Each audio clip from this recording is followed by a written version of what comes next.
The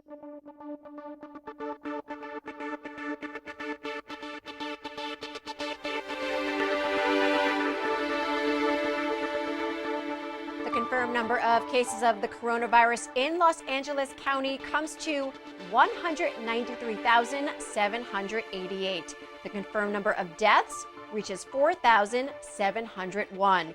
Here in Torrance, the total number of confirmed cases is 1,054, with total confirmed deaths remaining at 59.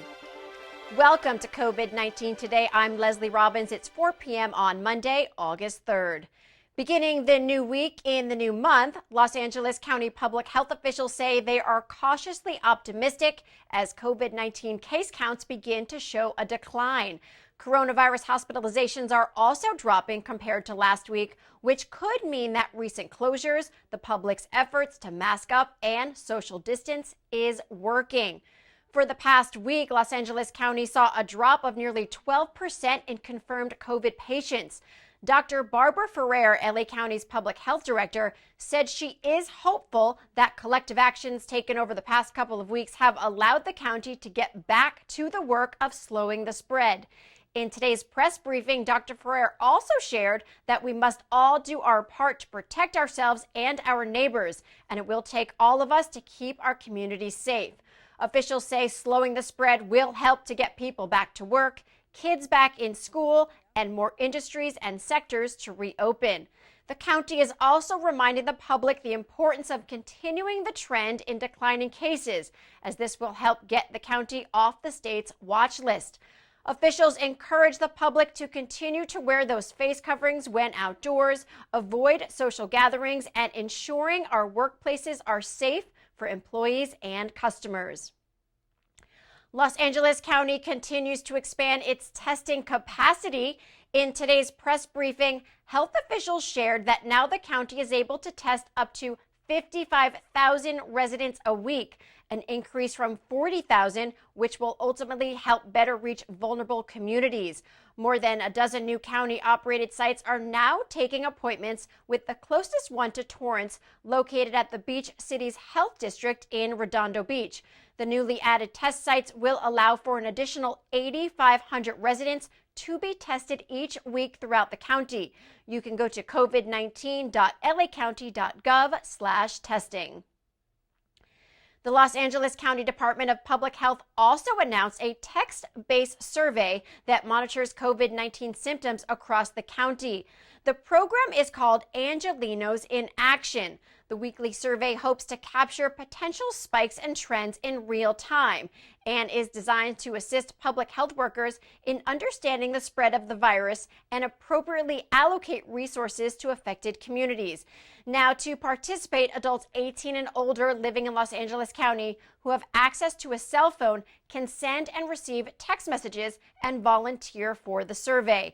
People can enroll by visiting the public health website or by texting @PROTECT to 35134. The survey is available in English and Spanish. The survey is confidential, consists of 5 questions, and should take less than a minute to complete. So far, more than 8,000 people have signed up for the voluntary survey. California Governor Gavin Newsom also shared early signs of good news, as data is showing a decline in both COVID positivity along with hospitalization rates. In today's press briefing, Governor Newsom said that statewide, the 7-day average of new COVID-19 cases is at 7,764, which is down nearly 21% from a week ago. Coronavirus-related hospitalization rates are down 10%, and ICU hospitalizations are down 5% over the past 2 weeks. Governor Newsom also attributed the decline in transmission to more people wearing face masks, fewer gatherings, and rolling back certain reopenings a few weeks ago. Currently, there are more than 512,000 confirmed COVID-19 cases in California, with more than 9,400 deaths related to coronavirus-related complications. Well, travelers headed to Los Angeles International Airport may notice travel safety ambassadors as the new program kicks off today. In an effort to make travel safer during the ongoing health crisis, the city of Los Angeles deployed travel safety ambassadors at the airport to hand out free face masks, along with fact sheets and information with safe travel tips. For now, ambassadors will only be stationed at Terminal 1, but there are plans to eventually expand the program across all terminals at LAX.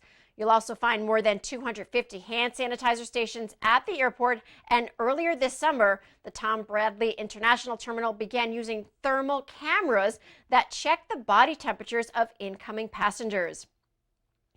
One of America's oldest department stores joins the growing list of retailers seeking bankruptcy protection due to the economic impacts of COVID-19.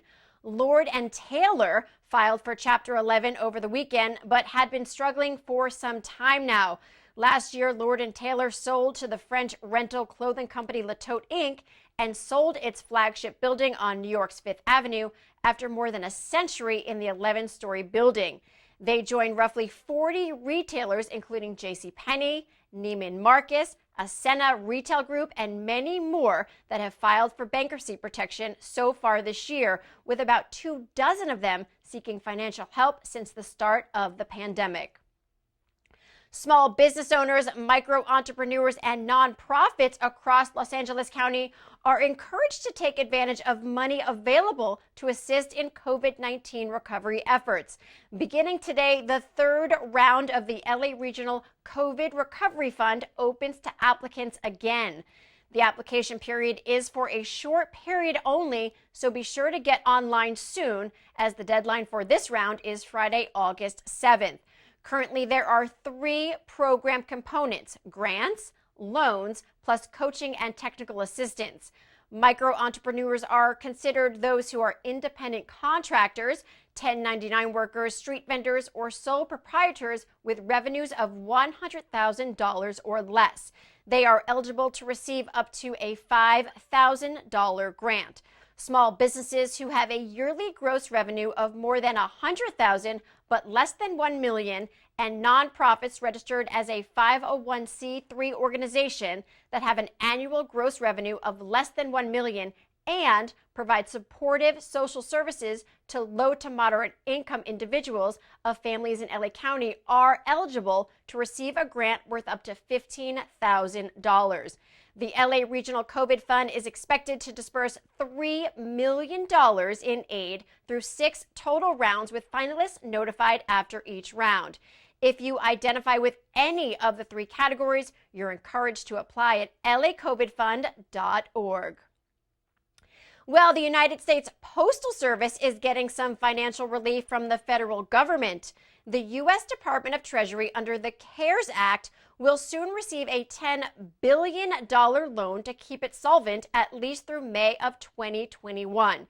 It will also continue to roll out initiatives aimed at driving efficiency and performance improvements. The USPS also created a loyalty program, a first for the agency, that rewards regular shoppers with credit towards its services, seeking to gain more e-commerce parcel business. For every $500 spent, new business customers will get an additional $40 credit and a one-time $20 introductory bonus for customers who use the click and ship feature over the next 2 months. The USPS says its board of governors unanimously approved the loan agreement a week ago and will be finalized in the coming weeks. The massive apple fire blaze in Riverside and San Bernardino counties continues to burn as it spreads over 26,000 acres across more than 41 square miles. Torrance and Manhattan Beach fire departments deployed personnel to join the more than 1,000 Southern California firefighters and multiple aircraft working to battle the fire located near Beaumont. 2 fire line medics from Torrance will provide advanced life support capabilities. Evacuation orders remain in place today for thousands of local residents.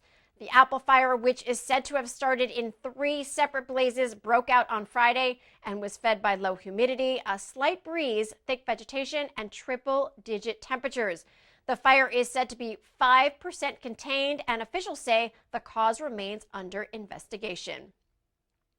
Well, the newest professional sports stadium in Los Angeles will soon begin hiring thousands of people. The $5 billion SoFi Stadium in Inglewood is near completion, and management says they're expecting to fill roughly 3,000 positions. While event day personnel jobs include ticket takers, guest experience workers, and ushers, those, of course, will depend on fans being allowed to attend games during the pandemic. Several hundred more jobs that will employ people year-round include positions in security, engineering, facility maintenance, and operations. To apply for jobs, you can go to SoFiStadium.com and click on the Careers tab. Well, shifting gears to local sports, the Torrance High School boys basketball team has a new man at the helm. Andrew Vaughn has been named the Tartars' new coach. Vaughn is a Tartar alum and attended Torrance High from 1984 to 88 and has been affiliated with the program for over 35 years. He also coached at LA Harbor College. Welcome back, Coach. The Bishop Montgomery boys basketball team is remembering a mentor and historic figure at the school. Former coach Dave BENADERET passed away last week at the age of 85. He was the fifth coach in the Knights' history and led the program to its first CIF championship in 1967-68 with a 29-4 record.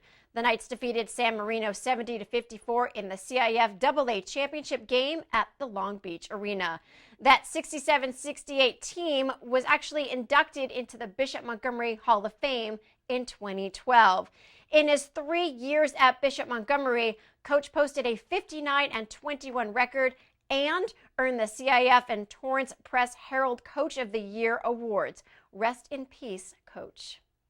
Keeping on the Knights beat, another former Bishop basketball star is officially going pro overseas. Stephen Thompson Jr. has signed on to play for pro team Stella Azzurra in Rome, Italy. What an accomplishment. Now, Stephen has had quite the year, though. In October of last year, the former Oregon State guard was named to the training camp roster of the Wisconsin Herd of the NBA G League. 1 month later, the team placed his contract on waivers.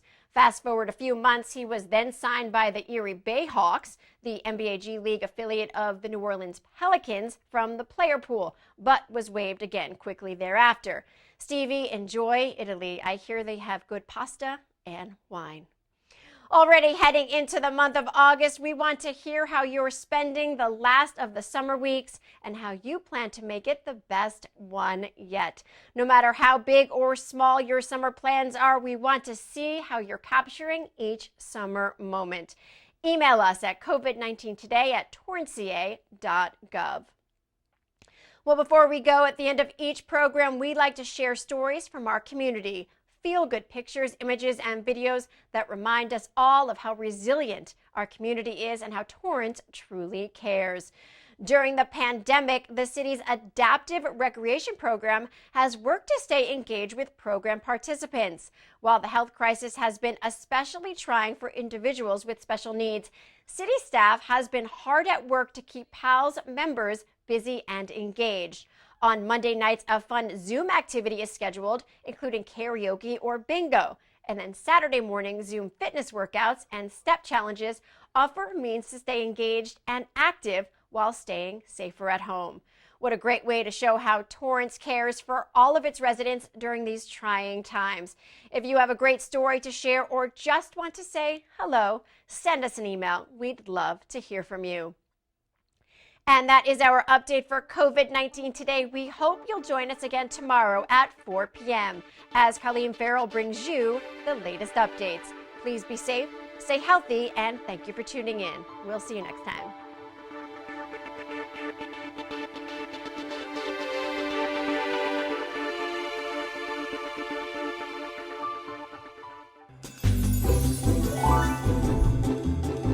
Hi there, your Sandman here.